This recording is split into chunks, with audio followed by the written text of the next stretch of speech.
காலை ஒளி. எழுதியவர் திருமதி டோரா எட்வின். எந்த வார்த்தை சொல்லி உம்மை துதிப்பேன்? இந்த உலகின் வார்த்தைகளால் உமது புகழ்ச்சியை சொல்ல முடியாது என்கிறாய்.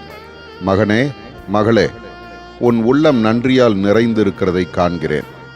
உன் கரத்தை பிடித்து நடத்தி கொண்டிருக்கிறேன். நான் உன்னை மறப்பதில்லை. நீ என்னை பல வழிகளில் துக்கப்படுத்தின போதிலும் உன்மேல் நான் வைத்த அன்பு மாறாததாக உள்ளது. என் கரம் பிடித்து நடந்து வா.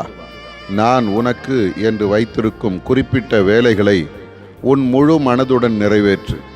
என் வேலை பெரியது. நான் தடைகளை அகற்றுகிறவர். என்னில் நிலைத்து கனிகொடு. உன்னை பரிசுத்தப்படுத்திக் கொள். நிமிடந்தோறும் என்னை உன் உயிரும் உடலும் ஒருங்கிணைந்து மகிமைப்படுத்தட்டும். நான் உலகில் சஞ்சரித்த நாட்களில் என் பிதாவானவரோடு இணைந்து என் ஊழியத்தை செய்தேன். இரவெல்லாம் மலையில் தனிமையில் பிதாவோடு சஞ்சரித்தேன். பகலெல்லாம் நடந்து திரிந்து ஊழியம் செய்தேன். நன்மை செய்கிறவராய் சுற்றித் திரிந்தேன் அல்லவா? நீயும் நன்மை செய். எல்லா தீமையையும் நான் நன்மையாக மாற்றுவேன்.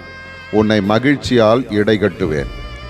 ஆதார வசனம்: தம்மை பற்றி உத்தம இருதயத்தோடு இருக்கிறவர்களுக்கு தமது வல்லமையை விளங்க பண்ணும்படி கர்த்தருடைய கண்கள் பூமி எங்கும் உலாவிக் கொண்டிருக்கிறது. 2 நாளாகமம் 16:9.